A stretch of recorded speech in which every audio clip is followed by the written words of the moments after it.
Welcome back, friends. We got another good one for you today. Your favorite blue belt, Ken, is back. I start the round immediately looking to pull guard, and Ken makes his grips looking to pass. I'm keeping some nice frames in to keep Ken from passing right away, and then I look to enter into a little bit of collar sleeve. Ken's doing a really good job of controlling my legs, making it really difficult for me to start shooting a triangle, which is what I really want to go for. He starts to stack me and he looks to shin staple and he's trying to step over my legs. We enter into a more classic half guard here and he starts to control my top shin, looking to add some pressure. Meantime, I start looking to get on the offensive, so as he starts controlling my leg, I'm trying to get back into that collar sleeve, shoot triangles, or maybe go for some arm bars. He starts looking to underhook both legs, trying to bring me into a double underpass, and I try and grab his arm to prevent the pass. We end up in my close guard and I start controlling his arm, looking to cut an angle for an armbar. I cut my angle and I look to frame the face and throw my leg all the way over the head. From here, I'm looking to invert. Because of the way Ken's positioned, I'm having a really tough time getting under him, but I keep controlling that arm, looking to break his grip.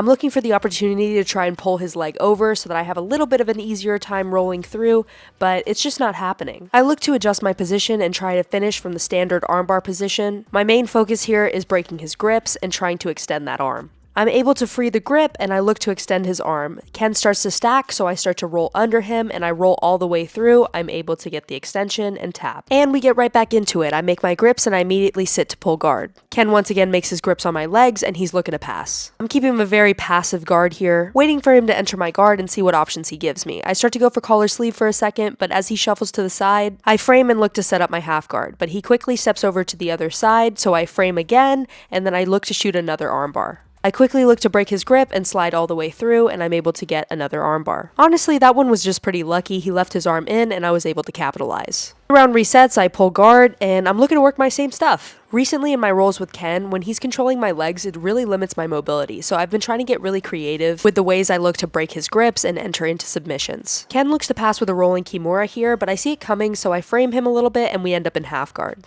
From here, I start framing his outside hand, and I'm looking to enter into a Choy bar, but he does a good job of controlling my wrist, and he staples it with his leg. I go back to framing, and he pushes my knee down, looking to step over. I'm doing my best here to try and free my bottom leg, because I'm really committed to wanting this Choy bar entry. I try and reach over for my Kimura grip. Ken does a really good job of stuffing his head, so I create an angle to try and close my guard again. As he drops his head lower, I try and throw my leg all the way over the head, but he's controlling my foot at this point, making it really difficult for me to bring my leg all the way over and through to his hip. I start controlling the belt here, looking to pull myself on top of him, but just as I look to free my leg and come on top, Ken does a really good job of pushing me back, and we end up back in this half guard position. I look to scoot out and close my guard.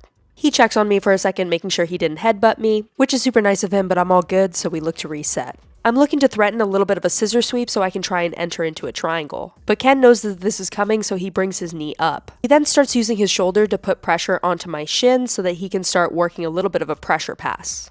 He gets up on his 2 feet and he starts walking to the side, but I keep my leg in to frame him and to follow him as he moves around. At first I'm thinking about going for an armbar, but he pulls his arm out and then I end up looking for a triangle. He goes to posture up, so I control his head and I lock up that triangle. I feel him sitting back, so I look to sit up and finish this triangle from the mount.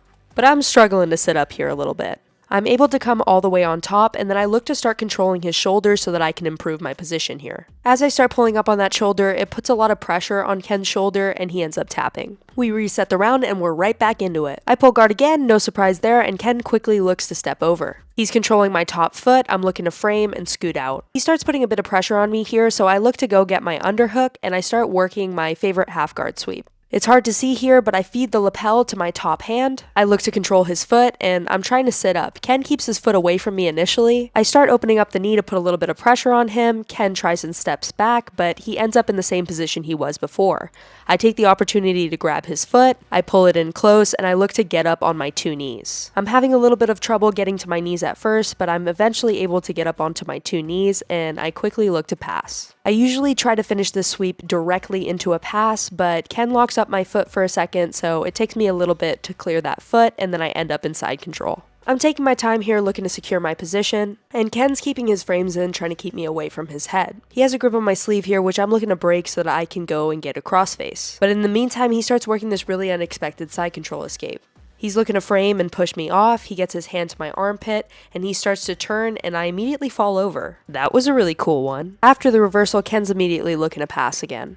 He starts pinning my knee to the mat here, and he looks to start walking all the way over to the side. He nearly gets the pass, but I'm able to frame him by bringing my knee on the inside, and then I look to go for a little bit of a shoulder crunch. But Ken slides his elbow out a little bit and makes it hard for me to get the shoulder crunch. I keep my frames in, I try and set up my collar sleeve again, and now I want to go for close guard, so I'm waiting for the right opportunity to slide my leg out and lock up my feet. And the round pretty much ends here. Thanks so much to Ken for letting me film, and to Coach Caitlin for filming. Thank you guys so much for watching. Please like, comment, and subscribe if you're enjoying this content. I'll see you in the next one. Bye!